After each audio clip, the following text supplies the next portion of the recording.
Hey guys, Sublord here, back in with another action figure review, because here at Overlord Productions, we do not put things on pause. No, in fact, today we take a look at the Transformers Legacy United Animated Universe Deluxe Class Prowl, brought to us by the fine folks over at Hasbro, and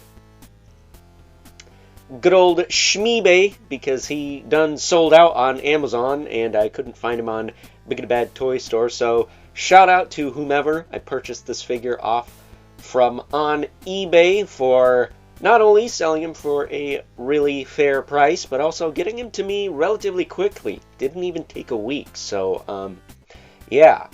But then again, that's kind of how that should be, unless, you know, there's holiday delays or, in my case, weather delays, because here in upstate New York, at least during the month of February, it's been nothing but snow. Snow and more freaking snow. So, with that being said, before we get too far ahead of ourselves, why don't we cut right to the chase and get into the meat and taters of this review and take a look-see at all Prowl has to offer in terms of accessories, which, not gonna lie, these aren't great. He's got two of these shuriken thingies. This is what one looks like all sprawled out, and this is what one looks like closed in. And how you close it in, you just do that. I just kind of push these things down, and that kind of pushes them down. And then to get them out, you spin this piece, and then you just kind of pop them out. 2 clicks each. 1 click there. And the last one is always the hardest one. And there you go. There is your shuriken weapon. Fully retracted, I think.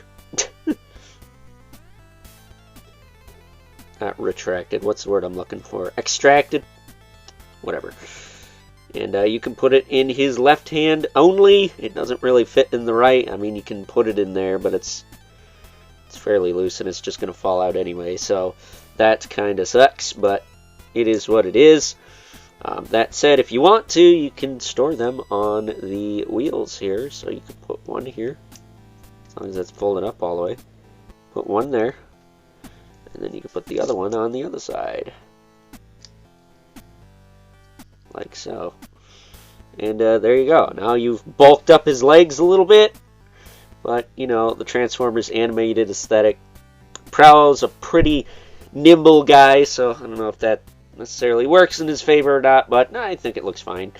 Other than that, my only major gripe with this figure is the gappy forearms and the gappy thighs. Other than that, there's not a lot of gaps on this guy.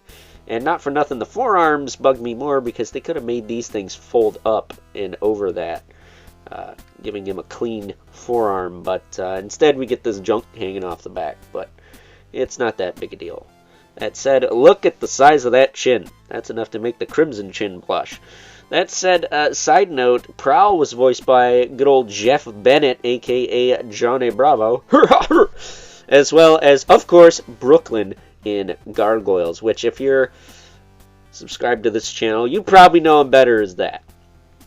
There's also Duke LaRange in Mighty Ducks and Red Tornado in Young Justice, as well as Shocker in Spectacular Spider-Man. Can you tell I'm going down the Greg Weisman rabbit hole?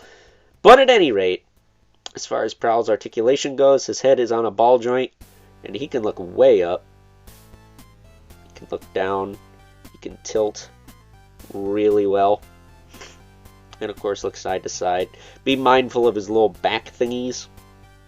Those will get in the way. Somewhat. His shoulders will pop up.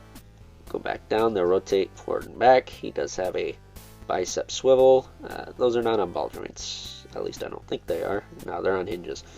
He's got a bicep swivel. He's got a single jointed elbow. His wrists will hinge in and out due to transformation. That's nothing new. His waist will rotate. And his legs will kick out, back down. They do have a little bit of a clicky to them, but nothing crazy. He can kick forward and back, very tight hip joints, as well as a decent thigh cut there. Single jointed knee, which can go past 90, which is nice. They do kind of click once you get them straightened out. And he does have some crazy ankle action going on. You can hinge this piece to get his foot to pivot up and down. But then he also has a ball joint on top of that. So you can hinge it even further down. And then he does have a little bit of a rocker and, of course, a swivel. So he's got plenty of range in the feet. A little limited in the arms. It would have been nice to have a wrist swivel. That way you could at least get that other shuriken to balance in his hand. But I think I'm going to say that I like this guy a little more than Bumblebee. I didn't think I would, but I really like this guy. I think he's cool. Is he perfect? No, but almost nothing in life is. So, you know, get over it. But he's good enough for me. I think he's rad. For the price I paid, which was pretty much a retail, because these guys are 27 bucks now, and I think I paid like 26 for him. New in box, by the way, shipped to the door.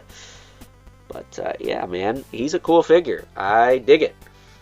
Let's bring in our two regulars. We have the Mythic Legion's Brother Mandibilith right here, and the infamous 11 Spawn, who, as usual, towers over everyone. So, with that being said, it's time now that we wrap things up with some final thoughts.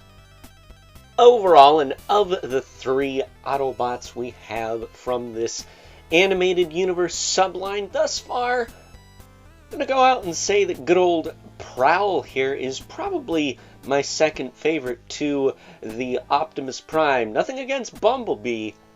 Really solid figure, but as far as enjoyability goes, despite the fact that his weapons are a little meh, to say the least, I think I had more fun messing around with good old Prowl here than Mr. Bumblebee. So, with that being said, before we wrap this sucker up, why don't we get good old Prowl transformed and take a closer look at his vehicle mode. And as promised, here we have good old Prowl in his vehicle mode, which is much like the Prime Universe RC, bit of a crotch rocket type motorcycle, or road racer, as I used to call them as a kid. And unlike RC, he doesn't have a kickstand, so he's kind of a pain in the nuts to prop up. You gotta use one of the little blades on his shuriken thingies to get him to do that. And of course, you can fold that up and then he's able to roll around. Okay, but, you know, I shouldn't have to pry one of these out to get him to stand up. That's kind of a pain in the nuts, and it's not really guaranteed to work either, except right now to make me look stupid. Okay, cool. I see how it is, you little son of a monkey.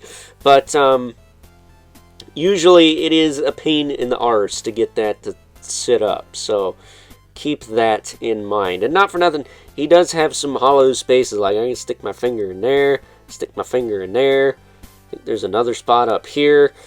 He's not as solid as RC was in his vehicle mode, but, you know, I still say to this day, if you're one of those people that displays your Transformers in alt mode, save yourself some money and collect Hot Wheels, you weirdo. So, with that being said, this guy is not centered, and it's driving my OCD nuts. There we go. Maybe not perfect, but it's better. And that's all that matters to me. Boy, oh boy, is that all that matters to me. But with that being said, hope you guys enjoyed this review. Until next time, I'll catch you guys later.